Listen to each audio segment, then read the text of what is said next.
नमस्कार दोस्तों, एक और वीडियो में आप लोगों का हार्दिक स्वागत है। दोस्तों, इस वीडियो में मैं ऑस्ट्रेलिया और यूके को कंपेयर करूंगा।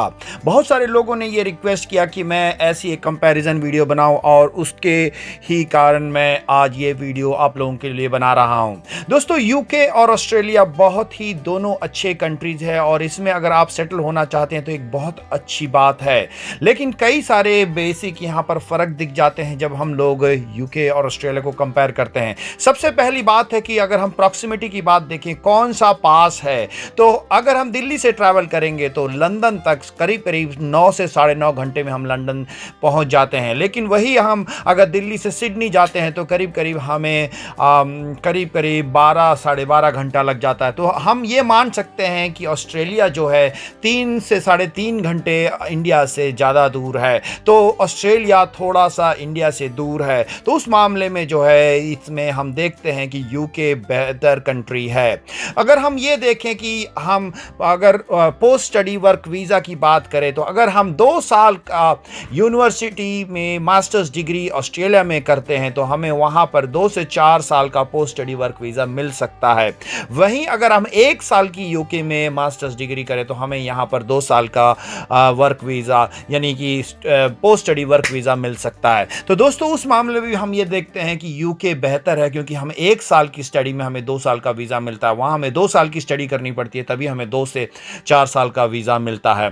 तो दोस्तों, अगर हम उसके बाद देखें कि हम परमानेंट रेजिडेंस कैसे कौन से कंट्री में आराम से मिल जाता है, तो दोस्तों अगर हम 1 2 3 साल या 3 साल के करीब अगर हम पोस्ट स्टडी वर्क वीज़ा में बिता देते हैं तो उसके बाद हमें वहाँ पर जो है 2 साल में करीब करीब 2 से ढाई साल, कभी कभी 3 साल तक में परमानेंट रेजिडेंस जो है ऑस्ट्रेलिया में मिल जाता है। अगर हमारे पास सारे पॉइंट्स है तो हमें मिल जाता है।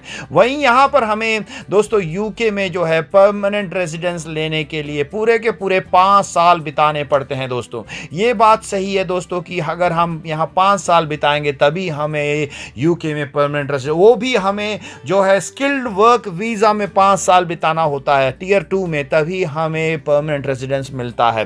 तो दोस्तों, उस मामले में ऑस्ट्रेलिया बेहतर है क्योंकि वहाँ हमें जल्दी जो है परमानेंट रेजिडेंस मिल जाता है। लेकिन अगर हम सिटीजनशिप की बात करें दोस्तों, 1 साल मतलब हमें जब अगर परमानेंट रेजिडेंस यूके में मिल जाता है उसके 1 साल के बाद हमें यूके में सिटीजनशिप मिल जाती है दोस्तों। लेकिन हमें ऑस्ट्रेलिया में एटलीस्ट 3 से 4 साल लग जाते हैं ऑस्ट्रेलियन सिटीजनशिप लेने के लिए। तो दोस्तों, सिटीजनशिप लेना यूके में आसान है क्योंकि, लेकिन परमानेंट रेजिडेंस यूके में थोड़ा मुश्किल है, उसके लिए हमें 5 साल बिताने होते हैं। लेकिन उसके बाद हमें आसानी से सिटीजनशिप मिल जाता है यूके में। लेकिन ऑस्ट्रेलिया में जल्दी हमें परमानेंट रेजिडेंस तो मिल जाता है, लेकिन फिर हमें 4 साल बिताने होते हैं ताकि हमें सिटीजनशिप मिल जाए। देखिए दोस्तों, अगर हम स्टडीज़ की बात करें तो दोनों यूनिवर्सिटीज़ में ऑलमोस्ट इक्वल खर्चा आता है। आपका 20 से 25 लाख का 1 साल का खर्चा आता है। लेकिन कई बार वहाँ कोर्सेज हमें 2 साल तक करने होते हैं, तो इसीलिए कई बार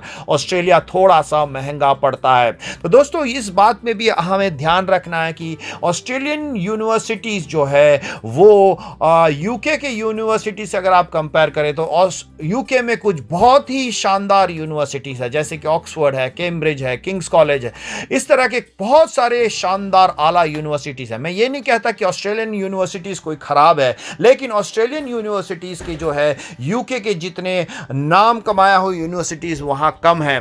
तो दोस्तों, इस मामले में भी यूके जो है बेहतर है। लेकिन हम अगर साधारण हैं और हम लोग चाहते हैं कि कोई साधारण यूनिवर्सिटी में वहाँ पढ़ करके वहाँ नौकरी लगाना चाहते हैं तो ऑस्ट्रेलिया भी एक बेहतरीन जगह है। तो दोस्तों, आप यूनिवर्सिटीज़ को कंपेयर करेंगे और वहाँ कोर्सेज को कंपेयर करेंगे तो मैं दोनों कंट्रीज़ को सिमिलर मानूंगा और दोनों को मैं इक्वल पॉइंट्स देना चाहूँगा। लेकिन दोस्तों, जो परमानेंट रेजिडेंस हैं, क्योंकि एक बंदा जब भी ऑस्ट्रेलिया जाता है या यूके जाता है तो यही सोच के जाता है कि उसे जल्द से जल्द परमानेंट रेजिडेंस वहां मिल जाए और वो सिटीजनशिप लेकर उस कंट्री में वो सेटल हो जाए। तो दोस्तों, मैं ये कहना चाहता हूं कि दोनों ही कंट्री बेहतर है, लेकिन कुछ पॉइंट्स में यूके बेहतर है, कुछ पॉइंट्स में ऑस्ट्रेलिया बेहतर है। तो आप इन चीज़ों को सोच करके डिसीजन ले। बहुत बहुत